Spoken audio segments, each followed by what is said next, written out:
Web3 nomads. Everywhere jobs for anywhere people. Okay, we're back. We're back with Sam from Sturdy Finance. Sam, it's good to have you back. We spoke, like 2 months ago, just under 2 months, 6 weeks ago, about what you guys were doing. So if you haven't seen the interview with Sam, hit the link. Managed to drag Grant in this morning as well. Thanks, Grant, for joining us. Sam, it's good to have you. So what's been happening? You guys were doing a whole lot of stuff, and you made some announcements. Tell us about it. Yeah, it's been a super busy 6 weeks for us. One of the big things we announced is our airdrop, mainly to Sturdy users, but also to users of some other partner projects like Yearn, Aura, Degen Score, and Convex. So we're super excited about that. That was one really big thing we announced. We also released our new UI right now in beta. You can find it at beta.sturdy.finance. It's like way more responsive, has a lot more historical information to help users better understand how Sturdy works and kind of the historical rates that we've had. And then the third thing that we announced was our upcoming ETH market, which I'm sure we'll talk about later, but we're really excited about basically adding an entire new instance of the protocol right now, just involving stablecoins, but this one for ETH lending and leveraging. So yeah, those are kind of the three big things that we've been up to over the past 6 weeks. Nice. You guys haven't stopped then. Bull market, bear market, we're back market. You guys just continue to ship product.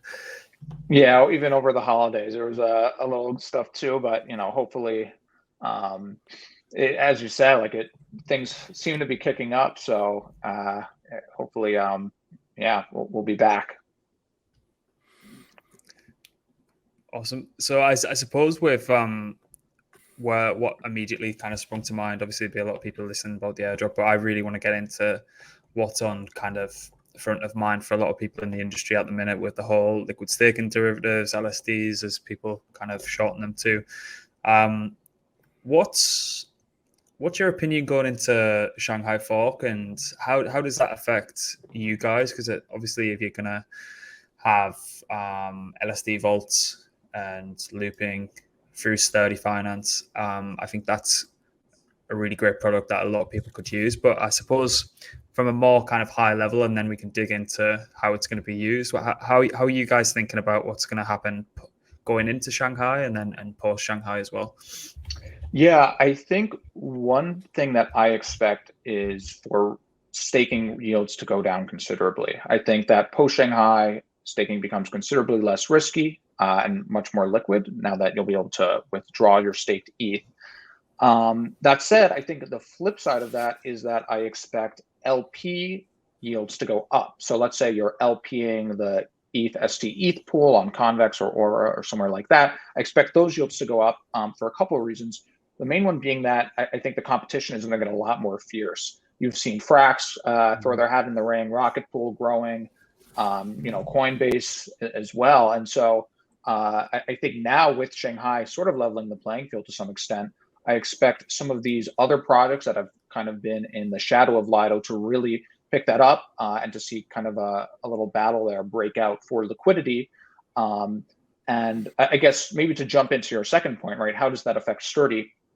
For context, for the folks who didn't see our first interview, you could think of Sturdy as a lending protocol, kind of like Aave, but we specialize in using interest-bearing assets as collateral, especially like Convex LPs or LPs, so you can 10x your yields on those platforms using Sturdy. So that's just like a little bit of context there. And to tie that into LSDs, we're very soon going to open up an ETH market where users can deposit ETH and just earn yield on that. And then on the other side, you'll have borrowers who can farm by depositing like a Convex LP as collateral, borrowing ETH against that, and levering up. So basically, they're going like long LSD or like LSD LP token, short ETH, and really multiply their staking yields there. And so that's why we think that this decrease in staking yield, but increase in yield for the LSD LPs is actually going to be great for Sturdy users in this upcoming market that we're working on. Yeah, you couldn't find a better relevant product market fit for those markets as well. That's super interesting. I completely agree as well with the kind of battle with regards to which liquid staking derivative or pegged asset on ETH is actually going to come out on top. Lido obviously doing great work. I think Coinbase have probably got a good leg up being able to kind of effectively 2-click within the app. But there is also kind of blacklist function built into CBETH as well, so for people to be aware of. Frax has been on a tear. I think it's the strongest performing asset of the last week. So this whole landscape is really going to eat up, and I suppose the marketplaces where those assets can then be put to work with regards to like you guys at Sturdy being able to get additional yield through the kind of looping functions that you guys can offer. People could look further afield at Curve, Convex, or Balancer. So the guys that are providing the infrastructure to put these assets to work, I think, are going to do really well pre and post Shanghai, in my opinion. I was going to ask you both a question. What do you think the sentiment is going to be from a market perspective post Shanghai? We're going to have a sell the news event, or is this something that will have momentum to follow through well into the end of 2023? Sam, you can go first. What are your thoughts around that? Yeah, that's tough. I think that you'll definitely continue to see some momentum for LSDs. I think one of the big changes you'll see is just more ubiquity in the use of LSDs across DeFi.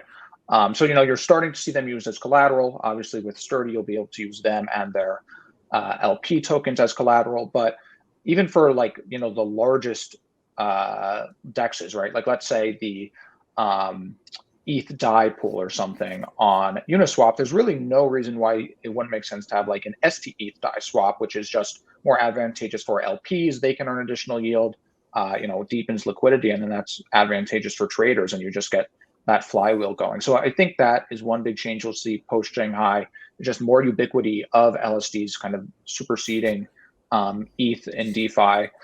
I think how long that lasts is hard to say. And in many ways, it's just a function of what else is going on, what else is there on the Ethereum roadmap to look forward to. Okay. Grant, what do you think? I think similar to how we kind of seen assets that had the merge narrative baked into them and that were kind of strong on that performance, like the likes of your Manifold did extremely well.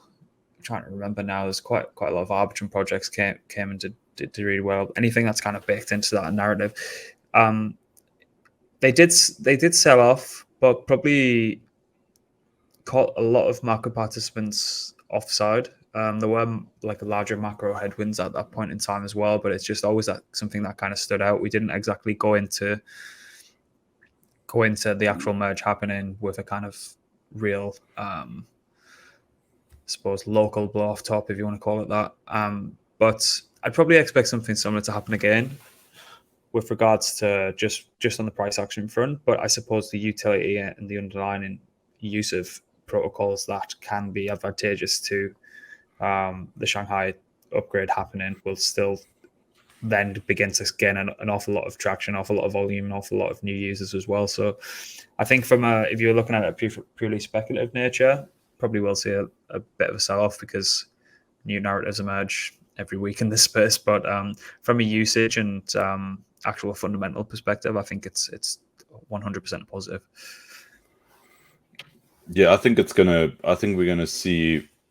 There's always going to be some kind of a sell the news, but I think it does have, the foundation for continuity, and I think it's going to be a lot stronger than we're going to expect, from a sell the news perspective. My market calls have been pretty terrible, so don't go betting any money on this one. But let's see. It's going to be really interesting to see how Shanghai plays out, and obviously the role that Sturdy's playing. Just something that really impressed me as well, Sam, is that you guys have managed to increase the TVL. I think the market's been really positive. Obviously, it's going into the second week now And it doesn't look like it's going to slow down. So well done for that. I mean, you guys are almost at 27 million. I mean, you guys didn't release a token, and you still managed to get it just under 25 when we last spoke. And it just seems to be going stronger and stronger. Quite a few people that I bumped into over the last 3 or 4 weeks have spoken about you guys. It just kind of like came up and, have you seen what Sturdy are doing? Like really good yield. So you're obviously doing something right. There's a bit of awareness that's coming through where people are actually looking for good yields, whereas 6 months ago there wasn't even a consideration around that. It was like, how do we like get in early on something that's kind of like going crazy and then get out with a 1.2% gain? That's just how mercenary the whole space has become, was. And it seems like that sentiment's changing a little bit. And clearly you guys are capitalizing on that. So just before the interview, you mentioned something about chicken bonds. Tell us about that. What is that? What does it involve? Yeah, so chicken bonds are like crazy complicated. And so I don't want to get too much into it because I'll inevitably say something wrong. You should definitely, I'd recommend the Liquidity team is awesome. And yeah, we've been talking to them a bunch, and I'd recommend that you guys consider having them on too. Okay. But yeah, basically chicken bonds are a product of Liquidity, like LUSD, decentralized stablecoin. And the yields on that have been crazy strong. It's called BLUSD, and Sturdy is going to support it as collateral in the near future, probably in late February or March is my best guess. And yeah, like all the other assets, you'll be able to lever up on them. So right now you can earn like 8%, I think, just on naked BLUSD, and then a little bit more on the convex LP. And you'll be able to use that as collateral, lever up on it. And yeah, it's like relatively safe depending on how you kind of price it. And yeah, again, I don't want to get too much into it because it's like one of the most complex products in DeFi at the moment. But we think that on a risk-adjusted basis is really solid. And it's probably going to be the highest yielding asset that gets supported on Sturdy as collateral to date.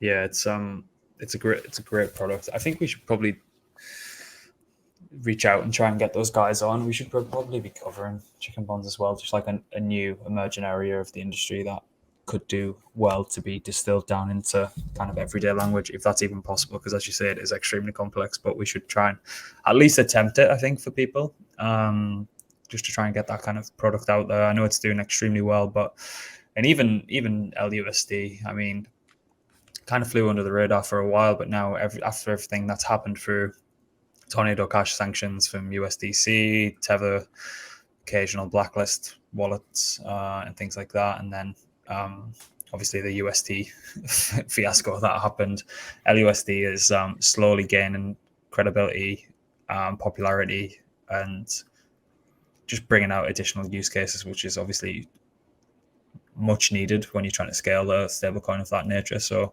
I think implementing the is it BLUSD you guys are gonna have? Yeah, likely BLUSD, as well as the LP token on Convex, which yeah, it's super interesting. Like there's when you chicken out, I think it is that all of that yield goes into the LP token, and so there's it's beyond just what you expect from a normal LP. There's a bunch of additional yield too from their unique mechanics. Yeah, I see. With the LP token, the BLUSD token, when that got deployed on Curve, there was some, I want to say something ridiculous, 60% in open incentives in the form of LUSD, which I thought was really interesting. As a mechanism to actually incentivize additional liquidity to be deposited, but instead of paying in a kind of native governance token, you're actually getting paid in this in LUSD, which I thought was something I'm pretty sure it has been done before, but I'd never personally seen it. So I thought that was a really cool way of getting kind of TVL and depth of liquidity in there, because they're obviously trying to push it and they need that TVL to be enabled, the depth of liquidity. So I think that's dried up a little bit now, but as you say, 6 to 8% is what the last time I checked. So great yield. And if it plugged into you guys with leverage, then I think you're going to be looking at some really, really tasty kind of returns there. Yeah, the cool thing about that incentive you mentioned, the LUSDs, it's organic too. Like it's from users chickening out and more or less paying that. So absolutely, like I think, that's kind of consistent. It's not like they're just printing a governance token or anything like that. And yeah, as you said, I would expect if the yields stay where they are, that you could see as high as like 50% APY at max leverage on Sturdy. And that's at like a 90% LTV, which could potentially be raised over time as the liquidity gets deeper and it's more battle tested. But the great thing about a product like that is because it's permissionless and there's no, like, it's not upgradable, is that it totally changes the risk assessment and makes it much less risky. And so potentially over a long enough time frame, you could see even higher, minimum LTVs required on that sort of asset. Yeah. And with regards to Sturdy at scale, with regards to the leverage and effectively the looping feature, is how do you guys manage to kind of scale that? Is it just trying to drum up enough interest to have a great product to encourage people to deposit with the yields? Because I suppose the looping feature is kind of restricted by how much liquidity is it actually in the system and how much TVL is in the system. I always remember the MIM replenishers bot that was on Abracadabra, and as soon as there was like a pool that people wanted to enter, it was effectively you looked at it a minute later and it was all taken. But how do you guys kind of envisage that scaling and to allow people to have as much leverage in the system as physically possible?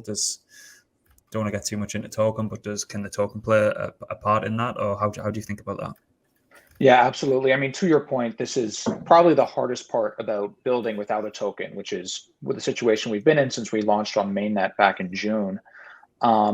Really, the way it's gone to date is just a slow grind up, where you'll have users borrowing a portion of the assets they're providing as collateral. Those are like generating yield, and a portion of that yield goes to the lenders who are providing liquidity, right? So you kind of have like this step function where things are going slowly. But the issue is that, like, at the current time, you can earn about 5% for depositing stables, and maybe like 20% for like farming at max leverage. There are a lot of users who find that attractive, but maybe they're at minimum they want to deposit amount that's so large that it would skew that, right? So if someone deposits right now like 5 million USDC into Sturdy, it's going to materially affect the APY, right? Like materially lower it. And on the same token, there might be users who want to lever up, but there's only like, I think 3 million in liquidity available. And so at 10x leverage, that's like 300,000, right? And so some users want at minimum to lever up more. And so you kind of have this problem.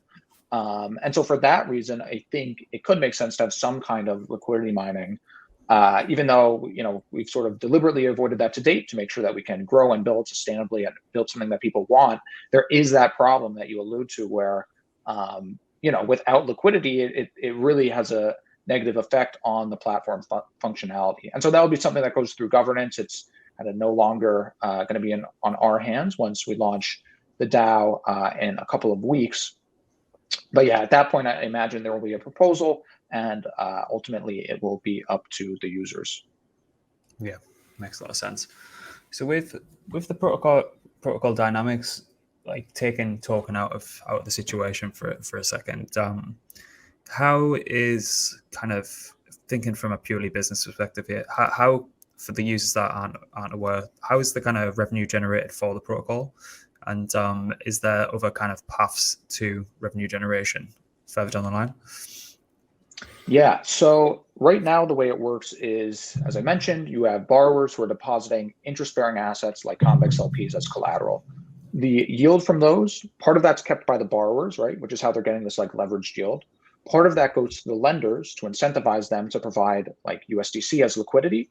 And then part of that right now, 10% goes to Sturdy. And so that's the current model. I think the future of that, and again, this is all like pending governance, is to deploy more structured products. That's really what we're the most excited about. So right now, if you want to lever up, it's kind of a somewhat tedious process, right? Like it's simple in that we allow you to do it in one click, but let's say you do that with Convex Frax USDC, and that's at like 20%.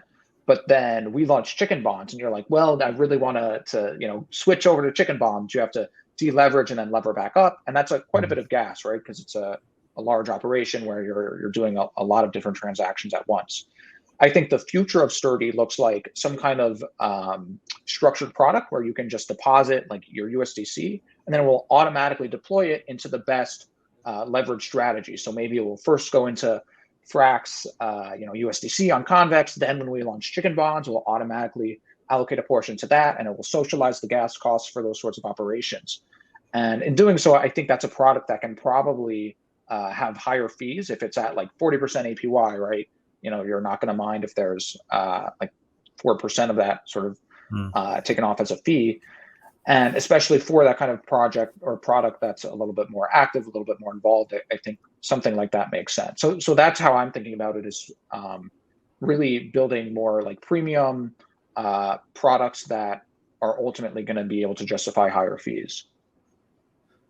Yeah, that makes a lot of sense.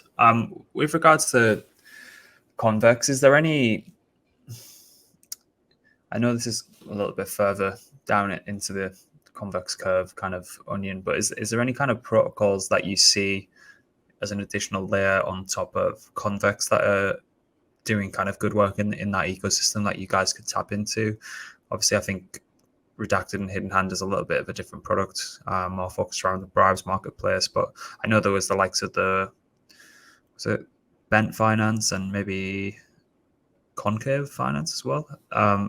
Obviously, you factor in additional risk, the more kind of smart contract risk you guys take on. I was just wondering if there's any other kind of protocols that you see within that ecosystem that there could be good synergies with. Yeah, at the moment, the only protocols whose assets we support as collateral are Convex, Yearn, very soon Aura with the ETH market, nice. And then like Lido just with their naked LSD. I think for others that we'd support, definitely open to it. As you mentioned, it's really all about risk, right? Does the project have, what does their governance look like? Is it under a multi-sig? Have they been audited? How long have they been in the market? What's their TVL? All of these are really important considerations. And one thing that's great about the token is it'll no longer just be up to kind of folks who are on the contributing to it, right, directly. It'll be more so up to the users to make those kinds of decisions and risk trade-offs, because they're not easy, right? Like a lot of the protocols you mentioned, you can make great cases for and against. And I think it's important that those are made transparently and in a more democratic way. So I don't have a great opinion on any of those and sort of which make the most sense. But I think the bottom line is that we're open to any of them. And once governance is live, hopefully folks will go and be able to kind of make their opinions known on which other assets they'd like to see supported. Yeah, that's when it gets really powerful, when you've kind of, it's difficult to be everywhere at once in this space with the amount of kind of new stuff that's getting built day in, day out. So that's when the kind of real power of governance come in. If someone spots a great opportunity that's got great synergy, if it benefits them, if they're a token holder, to kind of push that proposal forward and gets voted on. So that'll be really interesting. It's kind of like crowdsourcing yield strategy ideas across the whole DeFi landscape, which is quite cool to see. Yeah, Jerry, if you got actually, is there anything we can touch on about Token? Because I know we will get hung if we don't ask as much or as little detail as or any early indication of what's kind of on the roadmap from your side. Yeah, so right now we announced it and the criteria. You can check out our Discord and our website if you're interested in learning more about that. I think I mentioned earlier it's going to go to Sturdy users as well as partner protocols. So yeah, that's just like the airdrop. It will be claimable likely by the end of January or early February. However, initially non-transferable. So you won't be able to do anything with it initially besides vote. And then I think we're taking a really unique approach when it comes to utility and tokenomics and that sort of thing. I think the canonical approach is to, split up like a pie chart into 50 slices and say, okay, we'll give like 2% to whatever, right? Like LPing on a pool, we'll give 50% to liquidity mining, and it's going to have like this curve. And rather than doing that, we're taking like a totally hands-off approach and saying, okay, we'll have some small amount to contributors and investors and likewise, but the vast majority, like 60% at least, is going to go to the treasury, which is more or less the community gets to do whatever it wants. And the reason why we're taking that approach is that I think it's important to be like flexible and agile and not get tied down in a very specific model that you're then kind of stuck to for the existence of the project, right? So if you think about what the best practices were for tokens 2 years ago, and then imagine how different they'll be 2 years from now, I think it became clear, at least to us, that we didn't want to kind of tie ourselves into this very rigid framework on day one, and instead give ourselves room to experiment and adopt the best practices as they evolve. Yeah, we had a conversation with one of our potential portfolio companies just on that distribution. And I was just saying exactly the same thing. You need to hold more back with regards to kind of DAO treasury, because the landscape is just changing so quickly. And if you look at, as you say, if you take a look at what worked 2 years ago, look at the predicament that SushiSwap are in now, where they're running out of emissions. Burn rate is extremely high. They've brought a new guy in. He's kind of cut costs about 50% across the board. But what do they then go and do now? Do they go and dilute and make a kind of mockery of the whole kind of immutable DeFi open source and open source and decentralized nature of tokens and assets in this space? But yeah, it's a tricky one. I think if you do have that optionality with regards to the treasury, then that's great. The only kind of, I suppose, the flip side of that is if the DAO and the treasury is predominantly owning a lot of the token, it's how do you effectively put that to use without it becoming too inflationary for holders already? Do you look at kind of treasury swaps and put assets to use across different platforms? I know we're seeing GMX and Redacted follow up with stuff like that at the minute. Do you try and bolster protocol and liquidity? So there's the good problems to have, but at least if you have the tokens held back, you have that optionality to kind of pursue any new kind of innovations that happen as they come forward and don't end up in a sticky situation like Sushi. Yeah, exactly. And, you raise that there are all these challenging questions. And I think the traditional approach is to have like a very small group of people try to figure out all those problems and the answers to all of those questions on day one, right? In a way that can't be changed later on. And that's why you run into these problems. Whereas it's like, yeah, you still have to answer these questions, but you can do that over time in a more democratic way, in a way that can evolve as, we learn new information and best practices rather than being tied down. So that's kind of how we're thinking about it, is just, let's kind of like crowdsource the answers to these and not rush to just, the handful of folks on the team try to come up with all the answers on day one. Sorry, go on, Jerry. I was going to say that what I found interesting about the approach that Sturdy's taken is that you guys almost have made a concerted effort to try and do things differently. And it's not just for the sake of doing things differently. It's kind of like, what are the problems? And I think tokenomics is like one of those things that is conveniently like ignored because it's, obviously because it benefits the founders, it benefits the investors and all that kind of thing. So, like the guys try and drop the allocation of tokens to make it seem a little bit fairer. But at the end of the day, it's what Grant was saying and the problems that are starting to emerge from maybe it's phase 2 of this experiment, with the sushis and the rest of it, dilution and, like kind of almost they put in all this hard work, but because of the very mechanism and the nature of the experiment from day one, it's kind of like doomed to encounter these problems. Is Sushi, for example, and many others doomed to fail? I don't think so, but I think there's a painful and very hard learning process that's going to come out of that and those mistakes.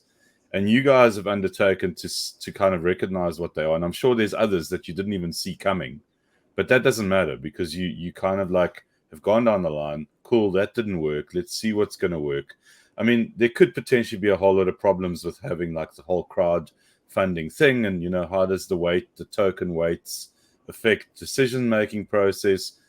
But nothing's really going to be perfect until until we kind of like go through the evolution. And it's going to be really interesting, obviously keeping an eye on what it is that you guys are doing, and especially from a governance perspective, how it all plays out, over the next year or 2 or 3, and, the role that you guys play and how that experiment develops. So it's not so much a question, but,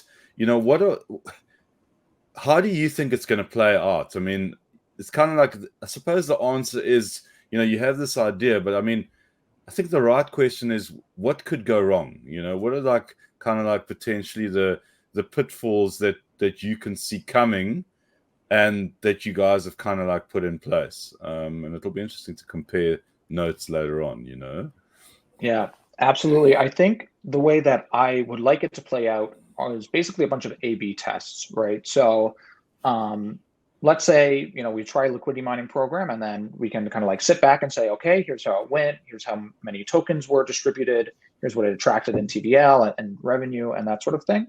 And then adjust, right? So we could say, okay, maybe let's try less, or let's try more, or let's try differently, right? Like maybe, let's make like a boosted pair on Aura or Convex and like see what happens if we bribe towards that. And so I think like there's a lot of really interesting options that we'll be able to experiment with.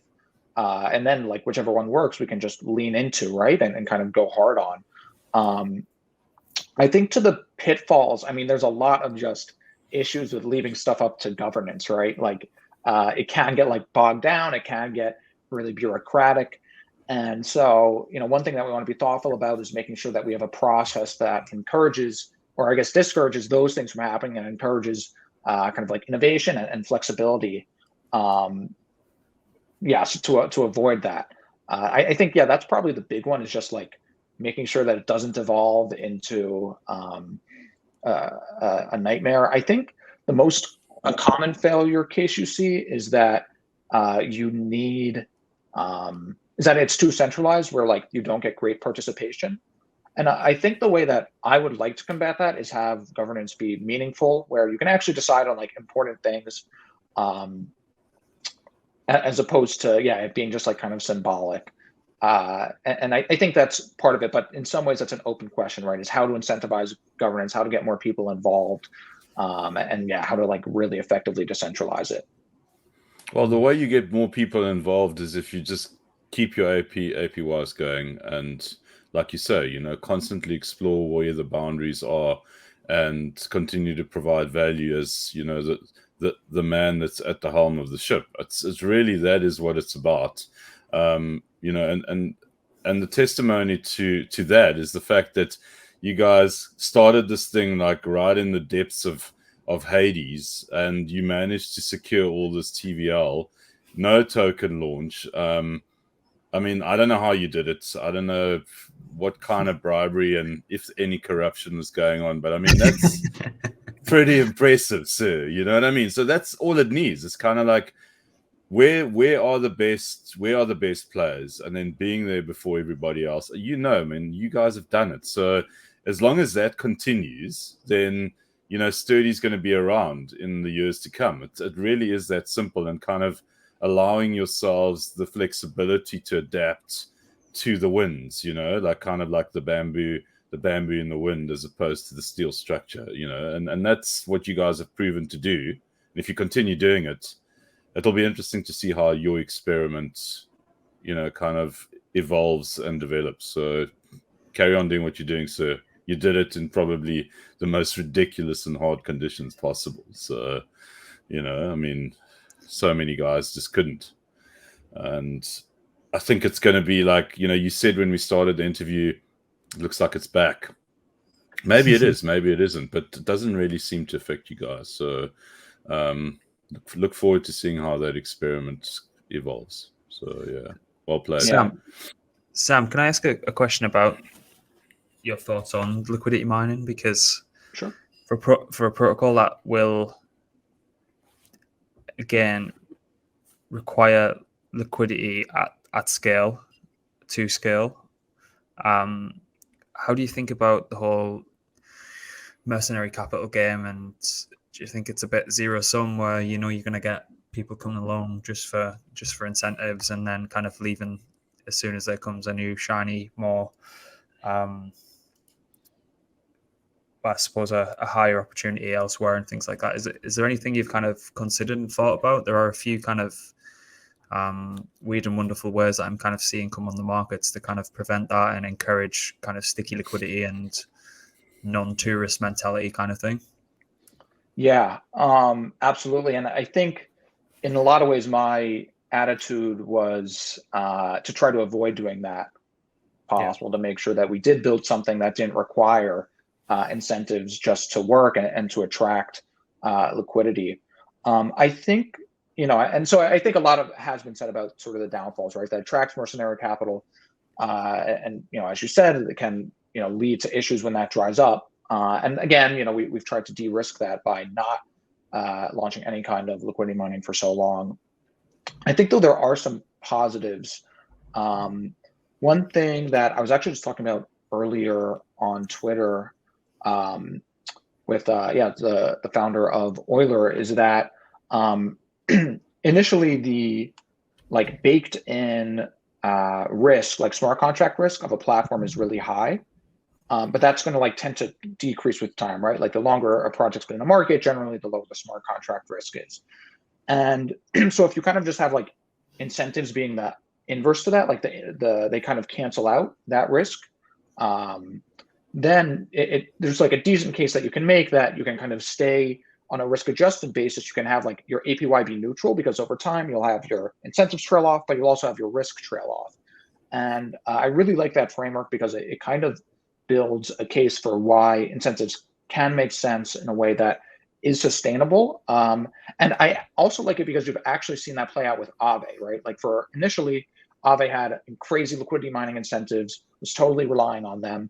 And today, their largest markets don't have them at all, right? I don't believe their V2 mainnet has that, and it's still massive, right? Way larger than any other project. And that's because they've been able to prove themselves, and demonstrate how low that their smart contract risk is in relative terms.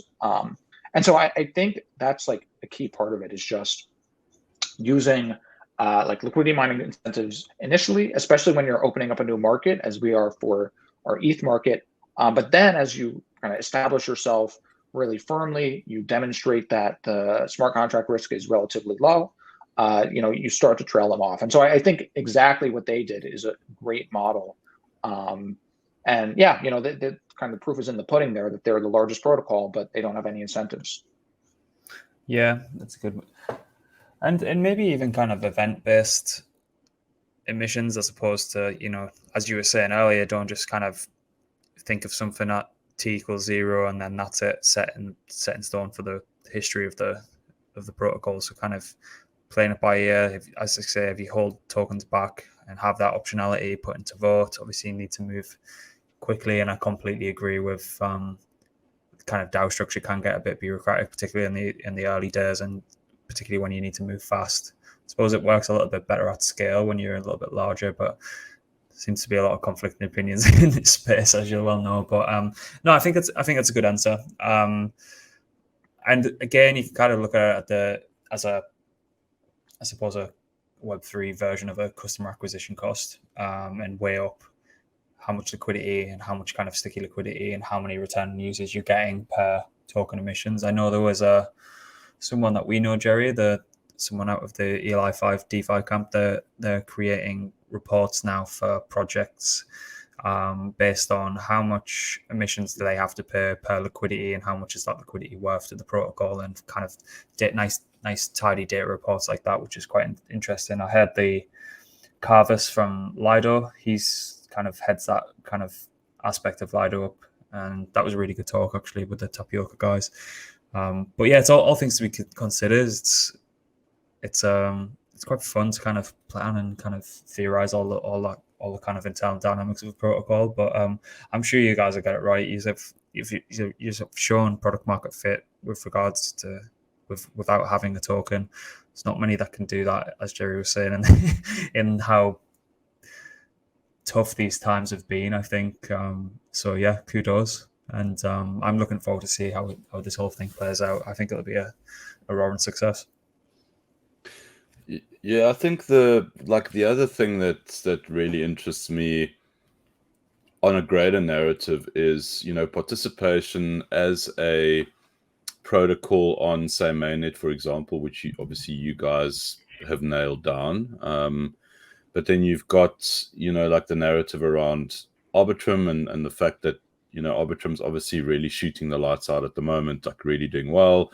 A lot of protocols coming in there. And I was just curious, what is your perspective around kind of like doing stuff on other chains and other ecosystems? Is it something that you've explored? And, what is the perspective around that at the moment? Yeah, I don't know if we discussed this last time, but we actually initially launched on Phantom, like when Solidly was popping off. But yeah, then kind of as that wound down, we focused much more on Ethereum. But I think going forward, we really want to fine tune the protocol on mainnet and sort of make sure that we establish ourselves there, like that we have great liquidity before we jump somewhere else. I think it tends to be a mistake when projects launch on like a bunch of different chains before they've really solidified product market fit and brand awareness and that kind of thing. So I think in the interim, like that's kind of what's on my mind is just mainnet. How do we grow there, right? How do we improve the protocol? I think eventually, though, it definitely makes sense. Arbitrum, as you mentioned, probably the top contender at the moment, but who knows? 2 months, 3 months from now, things can just totally change. But yeah, I think the great thing about our model is it really works anywhere that there's great yield. And certainly in Arbitrum, you have that in spades with GLP, and it's like 80 different delta neutral variants at this point. And so I think, there's definitely a lot of really attractive options, and I think that will continue to be true in the future. Yeah, absolutely. I think the robustness of the protocol and its ability to move around if needed, whether it's using layer 0, whether it's just going and setting up shop, I think it's going to be really important, in terms of what it is that you guys are looking to achieve. And I think it's going to get super competitive at some point in time, that you might have to do that and have the ability to do it kind of like at the drop of a hat without obviously sacrificing, the standard and the security and all that good stuff. Because I know that, we chatted about this the last time, and that is the importance of security and doing your audits and paying that money and bringing the best guys that you could possibly bring in to do that for you. And essentially, if you don't go the layer 0 route, even then you still got to do those audits. It's kind of like, irrespective. So that's another interesting thing to observe, not only with, Sturdy, but just in general, how do you capture, those yields if you aren't cross-chain, and then how that's going to affect your business if you're not prepared. And I think being prepared is going to be really critical in that, especially for APY chasers, and trying to obviously capture the guys that are looking for the best APYs. So yeah, I think that's going to be your challenge, is not whether you're capable of providing this amazing product. It's whether you can continue to do so and continue to be competitive on other chains. Mainnet is insane. The liquidity is there. But look at what's happening with Arbitrum. I don't think Arbitrum's kind of like a flavor. I think Arbitrum is an extension of mainnet, and it's just starting to entrench itself. And it's going to be interesting to see to what extent other chains can do that, if they can. So, that's another experiment that we just have to sit back and observe. Yeah. No, absolutely. And I imagine that when they do launch a token, it's going to be, gangbusters, because it's already so crazy. So I think, I totally agree with your assessment. I think that it is here to stay. What's the future for Sturdy from this point onwards? Besides the governance stuff, you've been very clear about, like not being the central voice, which is great. I mean, you guys have approached it, in my opinion, in the correct way. Are you guys going to stick around, or are there other projects and ideas that are coming to your attention that you'd like to kind of like add to what Sturdy is, or is it just more of the same for now and kind of assess later? Yeah, I mean, to me, we're still so like early on in our journey that building out the core product is really all that we have like time and energy for. I think, I mentioned the ETH market. There's no reason why we can't do that with other assets too, like Bitcoin, and like interest-bearing versions of Bitcoin. It's not as popular, but if there's demand for that, we can always do it. And then just like more assets, right? So as like Rocket Pool ETH, once their Chainlink Oracle goes online, we'd love to have them supported as collateral. Probably Coinbase ETH at some point, adding them and the LPs. I mentioned on the stablecoin market, chicken bonds, and just like more of those assets, improving the user experience. I think the structured product one is going to be the big one, probably in Q2. Like that's going to be the main focus as far as like, my personal opinion. Just because that like is going to simplify it so much, and being able to have a consistent track record that says, hey, this product has earned like 40% APY, 30% APY, whatever it is. I think that's going to be really, really compelling and save users a ton of gas and time. Yeah, I would say that like for the first half of the year, that's kind of the big ticket items. And then I think moving into the second half, probably that's when we start to think more seriously about other chains. And like Arbitrum, especially is top of mind. So yeah, that's how I think about it. But again, I mean, A, like it's of course all to governance, and then B, things can change so quickly in half a year that it's just a little bit hard to project out. Cool. Completely Great agree. answer. Cool, gentlemen. I look forward to watching the development of Sturdy.finance. We'll be reporting on what it is that you guys are doing. We love your products. I know there's a couple of our community members that were taking full advantage. So yeah, well done. So they'll keep us on our toes. So we'll definitely be letting people know what you guys are up to, and hopefully we can chat again, come Q2, see what you guys are up to. Good luck out there, sir. Keep it going. Maybe when we speak again, we really will be back and your TVL will be a good 50, 60 mil. Let's see. 100. Yeah. 100. Let's do it, man. Well played. Yeah. It's good to Well, see it you, was great Sam. to Yeah. talk with you. Thanks for having me on. Yeah. Yeah, anytime, Thanks, sir. Sam. Anytime.